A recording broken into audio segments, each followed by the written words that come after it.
തൊഴിലുറപ്പ് പദ്ധതിയിൽ നിന്ന് ഗാന്ധിജിയെ മാറ്റി അവിടെ പ്രതിഷ്ഠിച്ചത് ശ്രീരാമനെ അല്ലെന്നും ഗാന്ധിജിയെ കൊലപ്പെടുത്തിയ നാഥുറാം ഗോഡ്സെയിലെ രാമനെയാണെന്നും സിപിഎം ജില്ലാ സെക്രട്ടറി കെ രാഗേഷ്. തൊഴിലുറപ്പ് പദ്ധതിയെ പൂർണ്ണമായും തകർക്കുകയാണ് കേന്ദ്ര സർക്കാർ എന്നും അദ്ദേഹം ആരോപിച്ചു. കേന്ദ്ര നിലപാടിനെതിരെ LDF സംഘടിപ്പിച്ച RS പോസ്റ്റ് ഓഫീസ് മാർച്ച് ഉദ്ഘാടനം ചെയ്യുകയായിരുന്നു കെ രാഗേഷ്. തൊഴിലുറപ്പ് പദ്ധതിയെ എങ്ങനെ തകർക്കാമെന്നതിന്റെ ഗവേഷണമാണ് കേന്ദ്ര സർക്കാർ നടത്തിക്കൊണ്ടിരിക്കുന്നതെന്ന് CPM കണ്ണൂർ ജില്ലാ സെക്രട്ടറി കെ രാഗേഷ് പറഞ്ഞു. മഹാത്മാഗാന്ധി ദേശീയ ഗ്രാമീണ തൊഴിലുറപ്പ് പദ്ധതി എന്നാണ് ഒന്നാം UPA സർക്കാർ അധികാരത്തിൽ വന്നപ്പോൾ പദ്ധതിക്ക് നൽകിയ പേര്. അതിലെ ഗാന്ധിയെ മാറ്റി അദ്ദേഹത്തെ കൊലപ്പെടുത്തിയ നാഥുറാം വിനായക് ഗോഡ്സെയുടെ റാമിനെ പ്രതിഷ്ഠിക്കാനാണ് BJP സർക്കാരിന്റെ ശ്രമമെന്നും കെ രാഗേഷ് പറഞ്ഞു. ഇത് ശ്രീരാമന്റെ രാമനാണ് ഇട്ടതെന്ന്. ശ്രീരാമന്റെ രാമനല്ല, തെറ്റിദ്ധരിക്കേണ്ട കേട്ടോ.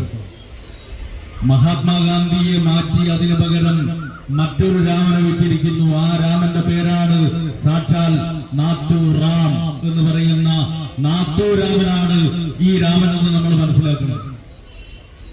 ഗാന്ധിജിയെ മാറ്റി അതിനു പകരം ഗോഡ്സെയെ വെച്ചിരിക്കുകയാണ്.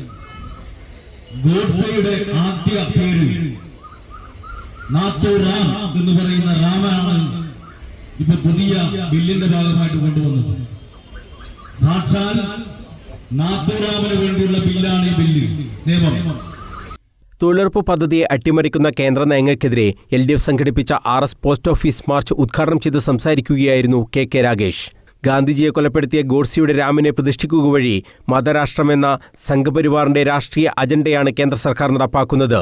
വെടിവെച്ചു കൊന്നിട്ടും ഇപ്പോഴും ഭയപ്പെടുന്നതിനാലാണ് ഗാന്ധിജിയെ മാറ്റി ഗോഡ്സെയെ RSS പ്രതീകാത്മകമായി തൊഴിലുറപ്പ് പദ്ധതിയിലൂടെ പ്രതിഷ്ഠിക്കുന്നത്. 100 തൊഴിൽ ദിനങ്ങൾ നൽകണമെന്ന നിലവിലുള്ള വ്യവസ്ഥ പോലും കൃത്യമായി നടപ്പാക്കാൻ കഴിയാത്ത കേന്ദ്ര സർക്കാർ തൊഴിൽ ദിനങ്ങൾ 125 ആക്കുമെന്ന് പറയുന്നത് തട്ടിപ്പാണ്. തൊഴിൽ ലഭിക്കുകയെന്ന തൊഴിലാളികളുടെ നിയമപരമായ അവകാശത്തിന്റെ കടക്കലാണ് കേന്ദ്ര സർക്കാർ കത്തിവെച്ചത്. ദാരിദ്ര്യത്തിന്റെ സ്ഥിതി നോക്കി തൊഴിൽ നൽകുമെന്നാണ് കേന്ദ്ര സർക്കാർ പറയുന്നത്. ഇത് കേരളത്തെ പദ്ധതിയിൽ നിന്നും പൂർണ്ണമായും ഒഴിവാക്കാനുള്ള വിദ്യയാണെന്നും കെ രാഗേഷ് ആരോപിച്ചു. മറ്റ് സംസ്ഥാനങ്ങളെ അപേക്ഷിച്ച് ഈ പദ്ധതി പൂർണ്ണമായും കേരളത്തിലാണ് ഇല്ലാതാവുക. ഇതുവരെ കേന്ദ്ര സർക്കാരാണ് പദ്ധതി ചെലവ് വഹിച്ചിരുന്നത്. ഇനി മുതൽ 40% സംസ്ഥാന സർക്കാർ വഹിക്കണമെന്നാണ് പുതിയ ചട്ടം. സംസ്ഥാനങ്ങളുടെ മേൽ അധിക സാമ്പത്തിക ബാധ്യത അടിച്ചേൽപ്പിച്ച് സാമ്പത്തിക ഉത്തരവാദിത്വത്തിൽ നിന്ന് കൈകഴുകുകയാണ് കേന്ദ്ര സർക്കാർ എന്നും രാഗേഷ് ആരോപിച്ചു. CPI ജില്ലാ സെക്രട്ടറി CP സന്തോഷ് കുമാർ അധ്യക്ഷത വഹിച്ചു. LDF ജില്ലാ കൺവീനർ N ചന്ദ്രൻ, CITU സംസ്ഥാന secretary KP Sahadevan, M Prakashan, LDFന്റെ വിവിധ ഘടകകക്ഷി നേതാക്കൾ തുടങ്ങിയവർ സംസാരിച്ചു. News bureau, Kannur.